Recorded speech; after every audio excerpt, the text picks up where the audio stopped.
Les petites poursuites là entre nous, les procès, les arrestations, ça ne fait que nous diviser. 2. L'enrichissement. Parce que je vois la plupart des gens répètent les mêmes erreurs que les Tchombe avaient fait. Les Tchombe avaient acheté plein de choses à l'étranger, hein, y compris en France, là-bas, tout un pan de bâtiments, tout ça. Il a laissé tout ça. À l'époque de Mobutu, beaucoup, vous allez en Belgique, là. Et même Lampanangela qui a laissé des mallettes de diamants en Espagne. Oui. Kalonji Toura a laissé au Luxembourg, là-bas, plein d'argent et tout ça dans des comptes. Aujourd'hui, les gens font les mêmes, excusez-moi du terme, les mêmes bêtises. Vous allez en Belgique, ils ont acheté des maisons. Vous allez au Canada, ils ont acheté des maisons. En Afrique du Sud, à Dubaï. Oubliez que Dubaï, c'est les États-Unis, c'est le supermarché des États-Unis. Ils achètent des appartements là-bas où ils ne vivent même pas. Parce que demain, dès qu'ils n'ont plus le pouvoir, ils ne pourront pas payer. Donc, on va récupérer tout ça par les agences qui ont vendu, etc. Eux-mêmes, par manque de se mouvoir, ils ne vont plus profiter de tout cela. Donc, ils répètent les mêmes bêtises. Aujourd'hui, si Félix Tshisekedi prend le dessus, dit que, bon, on a assez fatigué des centrales de non, etc., etc. Moi, je décrète l'amnistie. Revenez dans notre pays. Allez, on va discuter de l'avenir de notre pays. 2, privilégions l'unité nationale, notamment au sein des forces armées.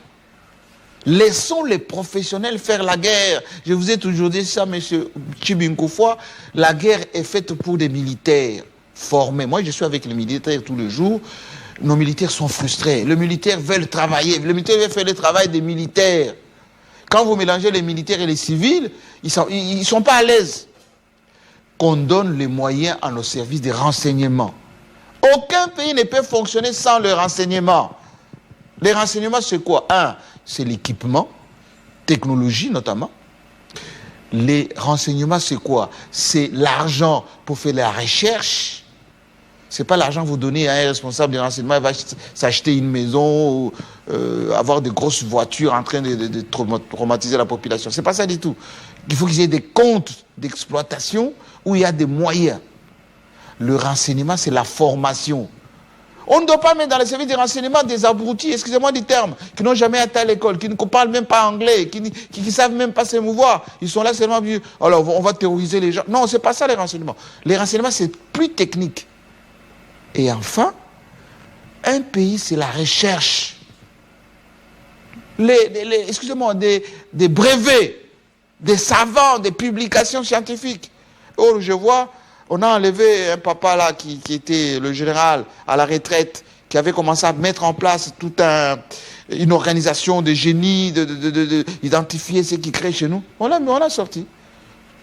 Mais alors, on va... Et donc, la réponse à votre question par rapport à l'Est, pour que ça se termine à l'Est, il faut faire ce que je viens de dire, plus autre chose. L'Est, c'est les pays de la sous-région qui sont pauvres, le Rwanda notamment, qui ne peuvent vivre que de chez nous. Si le Rwanda est coupé de la RDC, tout s'arrête au Rwanda. Et donc, malgré la gentillesse, les petits accords de conjoncture qu'ils pouvaient signer avec ces gens, ils voient leur survie.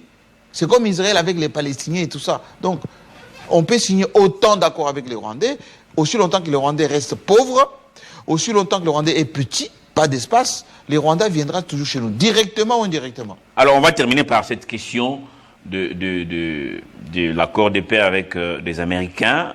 Nous et les Rwandais avons signé cet accord.